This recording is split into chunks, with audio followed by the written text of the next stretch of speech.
akan dibahas lebih tuntas oleh Bunda Yana. Ya, Pak Jul ini adalah lebih terkenal namanya Jul Panco.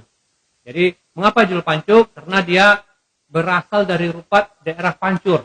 Jadi dikenal dengan Jul Panco. Satu lagi narasumber kita yaitu Pak Ami. Pak Ami juga berasal dari Rupat. Dia akan menyampaikan juga berkaitan dengan madu kelulut ini. Jadi narasumber kita hari ini berasal dari Rupat. Kalau tahu Pak Ami ini kalau CLR atau cerita lucu Riau ada Lisking, ini adiknya Lisking. Kami persilakan Bunda Yana. Assalamualaikum warahmatullahi wabarakatuh. Hari ini Kamis 12 November 2020 kembali lagi bersama saya Bunda Yana, tentunya dalam kegiatan atau program Bengkalis Membaca. Selamat datang Pak di Bengkalis Membaca. Selamat datang Pak Ami di Bengkalis Membaca. Ya, selamat datang juga Bunda. Semoga berkah. Amin. Baiklah, Pak Ami tentunya banyak tahu tentang manfaat atau cara mengkonsumsi madu kelulut ini yang baik dan benar sehingga manfaatnya maksimal bagi tubuh kita.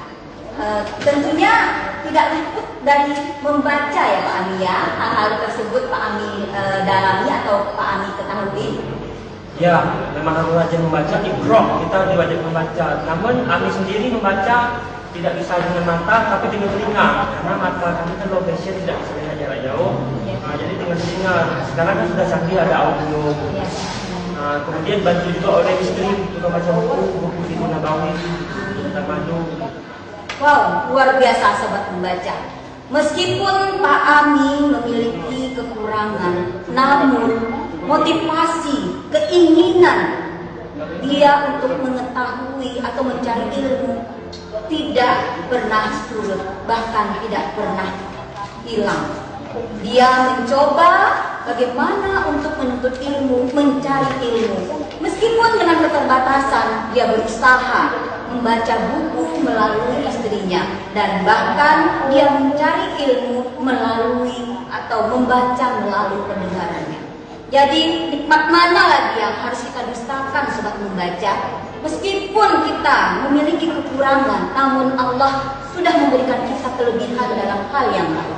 Jadi bagi sobat membaca di rumah, ini adalah suatu motivasi bagi sobat membaca bahwa yang namanya kekurangan pun tidak bisa menjadi halangan bagi kita untuk terus menuntut ilmu atau mencari ilmu seperti yang dialami Pak Ami.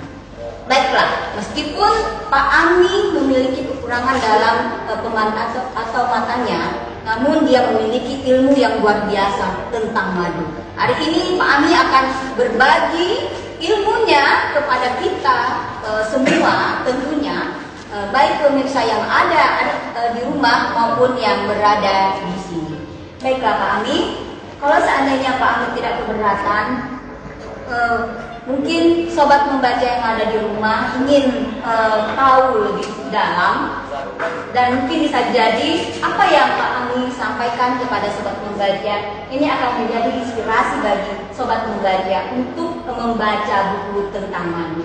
Bisa sedikit cerita Pak Ami tentang madu kelulut ini, baik itu secara nabiah atau sebagaimana yang Pak Ami ketahui. Silakan Pak Ami. Oke, para pemirsa, selama ini kan banyak orang salah minum madu. Kok minum madunya bertambah panas, sakitnya nggak sembuh gitu. Jadi gini, jadi dalam tubuh kita ini ada dua sindrom suhu, ada sindrom.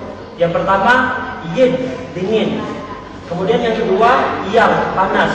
Jadi kalau untuk mengecek suhu tubuh kita yin atau yang, panas atau dingin, dengan cara meraba telapak kaki seperti ini. Maaf para pemirsa, kita pegang telapak kaki bagian bawah, bagian atas ini, pangkal jari.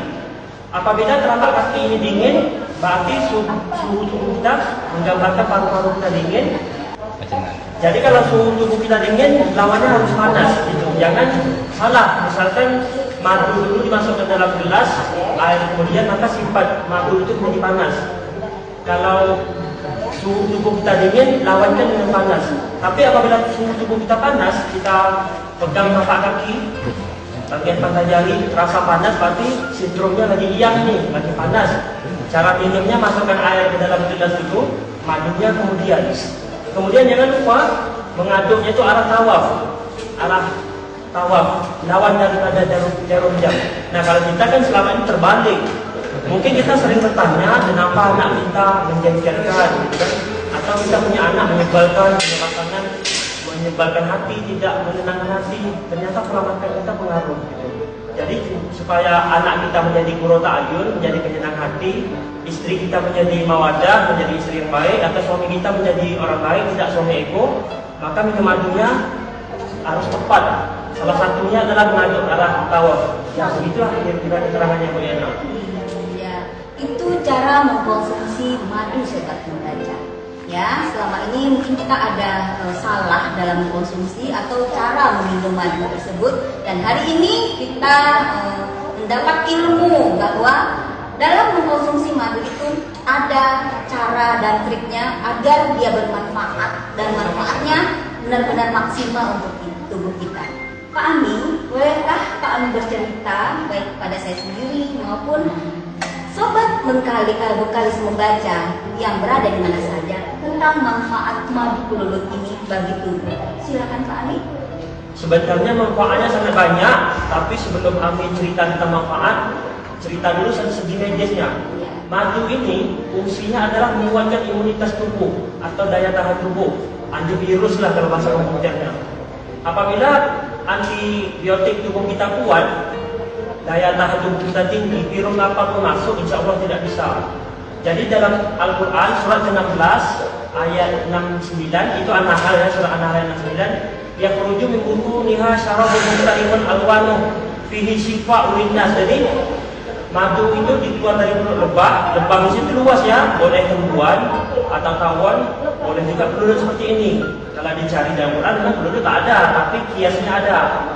Dia Quran, hadis, ijma' kias. Nah, dalam kiasnya ada. Sepakat para ulama atau sepakat para pribadi gitu kan. Jadi maknanya itu adalah sifat. Berarti yang menyembuh itu Allah. Sifat. Sifat di sini adalah bisa juga kita terjemahkan bahwasanya penguat anti tubuh. Penguat antibiotik tubuh kita.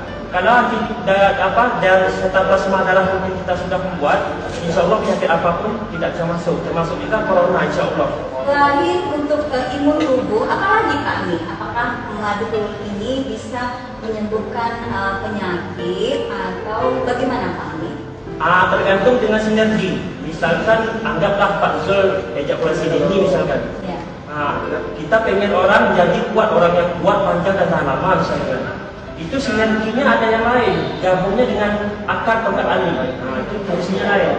Kalau untuk jantung disinergikan dengan akar mengkudu hutan, karena mengkudu itu memiliki sifat molindin penenang. Kalau ingin hemoglobin darahnya kita stabil, seperti ibu-ibu mau melahirkan, itu sinerginya dengan kurma. Makan kurma kalau pagi minumnya madu, itu sinergi namanya.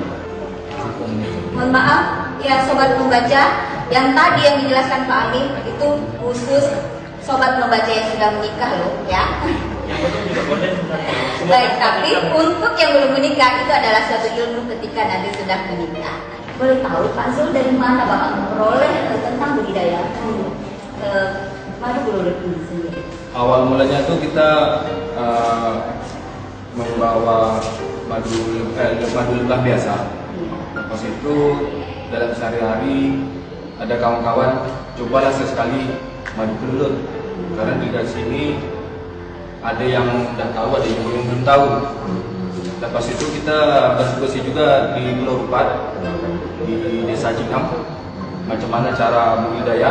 Ya alhamdulillah setelah kita datang ke Bengkalis, di Bengkalis alhamdulillah juga masih banyak yang budidaya. Tapi kan belum fokus yang tutup di sini.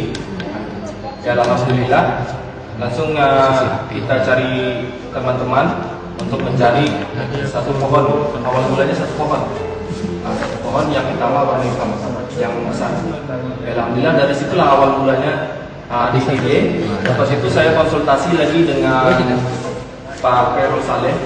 Sekarang dia Pak Khairul Saleh bertugas di Jakarta di Pertamina. Waktu itu dia pun pernah dokter, kuliah kedokteran. Saya konsultasi bagaimana terhadap madu kelulut, cara berkonsumsi. Kata Pak Khairul Saleh itu ini seperti ini gitu kan. Cuma karena beliau tak sempat datang, awalnya dari situlah kata Pak Khairul Saleh dicoba aja dulu, berhasil tidak berhasil kemudian. Soalnya setiap ada orang datang, terima terus. Di situ ada pemasukan baru.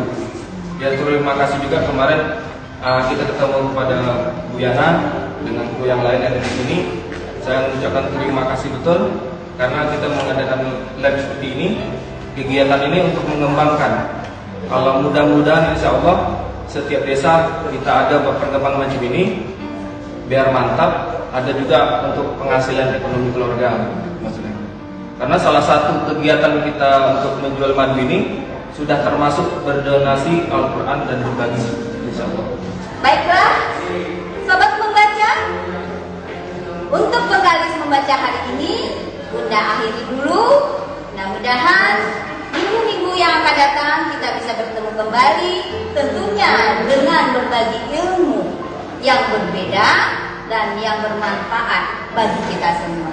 Mudah-mudahan apa yang kami berikan kepada sobat membaca hari ini dapat menjadi manfaat dan bisa menjadi inspirasi untuk meningkatkan kesejahteraan dan perekonomian kita.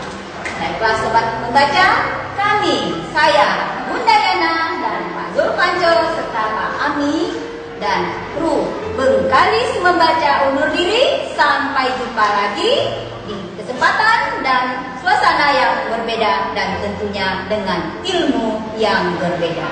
Salam, assalamualaikum.